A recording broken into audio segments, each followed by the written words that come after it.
کردار اتنا عظیم ہے, میرے آقا کا اخلاق اتنا عظیم ہے کہ آپ غصہ نہیں فرماتے ہیں, میرے آقا ضبط فرماتے ہیں, برداشت بھی کیا کرتے ہیں. مسلمانوں, اپنی جان سے پیاری کون چیز ہوتی ہے؟ اپنی بیٹی ہوتی ہے. اپنی جان سے زیادہ محبوب کون چیز ہوتی ہے؟ اپنی لخت جگر ہوتی ہے. اپنی جان سے زیادہ معزز اور محترم کون چیز ہوتی ہے؟ اپنے گھر کی بیٹیاں ہوا کرتی ہے. لیکن اگر انہی بیٹیوں کو کوئی تکلیف دے دے, اگر انہی بیٹیوں کو کوئی نیزہ مار دے, تو یہ بھلانے والی چیز نہیں ہے, معاف کرنے والی چیز نہیں ہے. اسے معاشرہ معاف نہیں کر سکتا. لیکن قربان جاؤ, اللہ کے حبیب صلی اللہ تعالی علیہ وسلم کی 4 بیٹیاں تھی. ان میں سے ایک بیٹی کا نام زینب ہے, دوسری بیٹی کا نام رقیہ ہے, تیسری بیٹی کا نام ام کلثوم ہے, چوتھی بیٹی کا نام حضرت فاطمہ الزہرا رضی اللہ تعالی عنہن ہے. اور عزیزان ملت اسلامیہ, میرے آقا کریم صلی اللہ تعالی علیہ وسلم نے اپنی ان 4 بیٹیوں کا نکاح فرمایا تھا. جو بڑی بیٹی ہے جن کا نام زینب ہے, ان کا نکاح ابو العاص بن ربیع سے فرمایا تھا. اور جو دوسری بیٹی ہے جن کا نام رقیہ ہے, ان کا نکاح حضرت عثمان غنی سے کیا تھا. تیسری بیٹی ہے, ان کا نکاح حضرت رقیہ کے انتقال کے بعد حضرت عثمان غنی سے ہوتا ہے. اسی وجہ سے انہیں ذو النورین کہا جاتا ہے, 2 نور والا کہا جاتا ہے. یعنی رسول اللہ صلی اللہ تعالی علیہ وسلم کی 2 بیٹیاں حضرت عثمان غنی کے نکاح میں تھی, یہ کے بعد دیگر نکاح میں تھی. یعنی ایک کا انتقال ہو گیا تھا, پھر دوسری سے نکاح ہوا تھا. اور چوتھی بیٹی جن کا نام حضرت فاطمہ الزہرا رضی اللہ تعالی عنہا ہے, حضرت فاطمہ الزہرا رضی اللہ تعالی عنہا کا نکاح حضرت علی سے ہو جاتا ہے. عزیزان ملت اسلامیہ, سب سے بڑی جو بیٹی تھی جن کا نام زینب تھا, میں انہی کی بات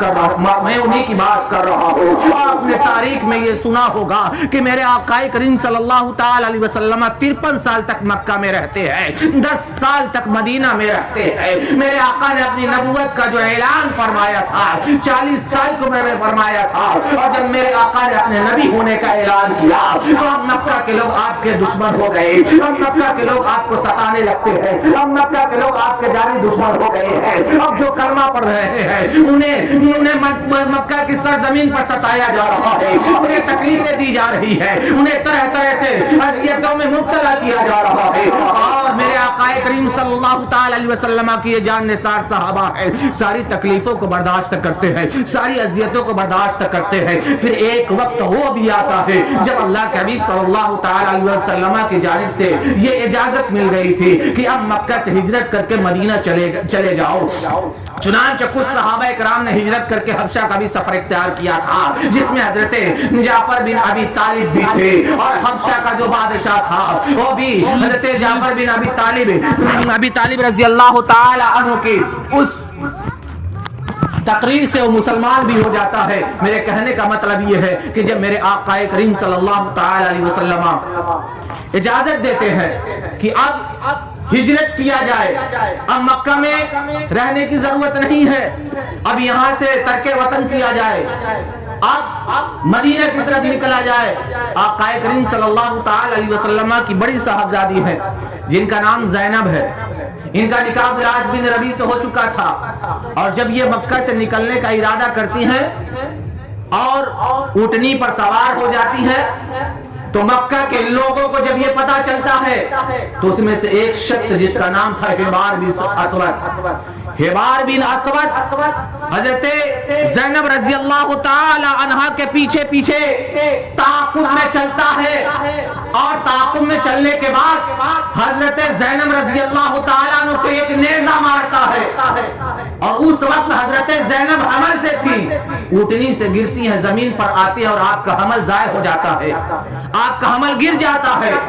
اور یہی وہ تکلیف تھی جو آپ کی موت کا سبب بنا تھا. چنانچہ حضرت زینب اس تکلیف کے ساتھ مکہ سے ہجرت کرتی ہے, مدینہ پہنچتی ہے. آقا کریم صلی اللہ تعالی علیہ وسلم کو یہ منظر بہت ہی گہرا گزرا, اور اللہ کریم صلی اللہ تعالی علیہ وسلم کو دلی صدمہ ہوا. میرے آقا اس سے سخت رنجیدہ ہوتے ہوتے ہیں، لیکن قربان جاؤ مسلمانوں، حضرت زینب رضی اللہ تعالی عنہا کو جس نے نیزہ مارا تھا، جب اللہ نے اسے توفیق دی وہ مسلمان ہوتا ہے جن کا نام حبار بن اسود ہے، تو اللہ کریم صلی اللہ تعالی علیہ وسلم نے حبار بن اسود کے اس گناہ کو، حبار بن اسود کے اس خطا کو میرے آقا نے معاف کر دیا اور کہا اسلام لانے کے بعد اسلام سے پہلے جو گناہ ہوتے ہیں رب ذوالجلال اسے معاف کر دیا کرتا ہے۔ سبحان اللہ سبحان اللہ۔ ایسی رحمدلی کا مظاہرہ کون کرے گا؟ یہ ذات ہے میرے آقا کی کہ ناراض تو بہت ہوئے تھے حبار بن اسود پر، ناراض تو بہت ہوئے تھے حبار بن اسود پر، لیکن ان کے اسلام قبول کرنے کے بعد میرے آقا نے معاف کر دیا۔ اور حضرت وحشی ہے، وحشی بن حرب، وحشی بن حرب یہ غلام تھے اور نیزہ بڑا اچھا مارا کرتے تھے، نیزہ بڑا اچھا چلایا کرتے تھے، نیزہ اگر چلا دیتے تھے تو ان کا نشان خطا نہیں کرتا تھا، نشانہ جو ہوتا تھا غلطی نہیں کرتا تھا، نشانہ جہاں انہوں نے لگا دیا ٹھیک سٹک وہیں پر جا کر کے نشانہ لگتا تھا۔ جنگ احد ہے، جنگ احد میں یہی وحشی بن حرب ہیں، وحشی بن حرب جنگ احد میں حضرت حمزہ رضی اللہ تعالیٰ عنہ جو رسول اللہ صلی اللہ تعالیٰ علیہ وسلم کے چچا ہے،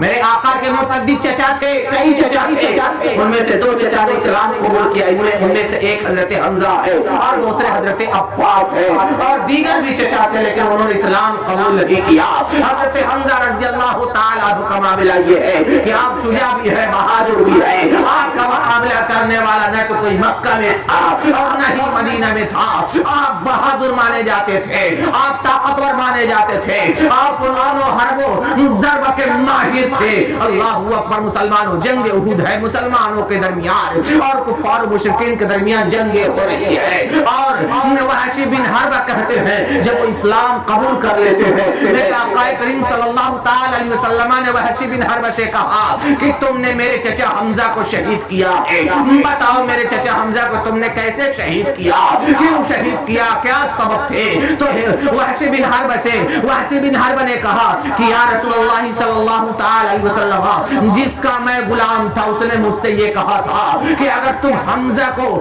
قتل کر دو گے تو ہم تمہیں آزاد کر دیں گے، چونکہ میں غلام تھا مجھے آزادی چاہیے تھی اور مسلمان بھی نہیں تھا، میں نے سوچا کہ اگر میں حمزہ کو قتل کر دوں گا، حضرت حمزہ کو شہید کر دوں گا تو مجھے نجات مل جائے گی، میں آزاد ہو جاؤں گا، جو غلامی کا پٹا میری گردن میں پڑا ہوا ہے میں اس سے چھٹکارا حاصل کر لوں گا۔ اور اسی مقصد کا تحت جب جنگ احد ہوتی ہے تو میں نے حضرت حمزہ پر نگاہ رکھی، انہیں دیکھتا رہا کہ وہ جنگ میں کس سے مقابلہ کر رہے ہیں، کس سے تلوار بازی کر رہے ہیں، کس سے مقابلہ کر رہے ہیں، اور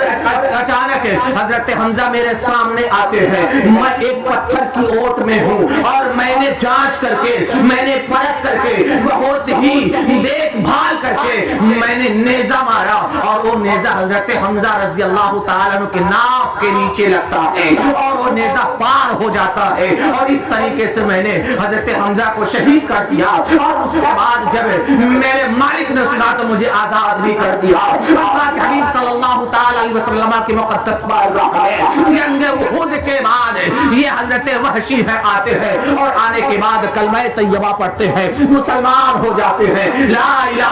الا اللہ محمد رسول اللہ کا کلمہ پڑھتے ہیں، مسلمان ہو جاتے ہیں۔ میرے آقا نے وہ ساری تفصیلات معلوم کی، اللہ کے حبیب صلی اللہ تعالی علیہ وسلم سے وہ بیان کرتے جا رہے ہیں، میرے آقا روتے جا رہے ہیں، بیان کرتے جا رہے ہیں، صحابہ روتے جا رہے ہیں، آنسو جاری ہے، اشک جاری ہے، اور میرے آقا کریم صلی اللہ تعالی علیہ وسلم کی آنکھیں آنسو بہا رہی ہیں۔ عزیزان ملت اسلامیہ، لیکن میرے آقا نے حضرت حمزہ کی شہادت کا بدلہ نہیں لیا، حضرت حمزہ کی شہادت کا کوئی مواخذہ نہیں لیا، بلکہ وحشی کو اللہ کے حبیب صلی اللہ تعالی علیہ وسلم نے معاف کر دیا۔ ہاں اتنا ضرور کہا کہ اے وحشی تم میرے سامنے نہ آیا کرو، اس لیے کہ میں تمہارا چہرہ دیکھتا ہوں تو مجھے میرے چچا کی لاش یاد آ جاتی ہے، مجھے میرے چچا کا چہرہ یاد آ جاتا ہے، مجھے میرے چچا کی یاد آ جاتی ہے، اس لیے کہ حضرت حمزہ رضی اللہ تعالیٰ عنہ ہے، ان کی شہادت کے بعد ان کے کان بھی کاٹ لیے گئے تھے، ان کی ناک بھی کاٹ لی گئی تھی، ان کی انگلیوں کو پوروں سے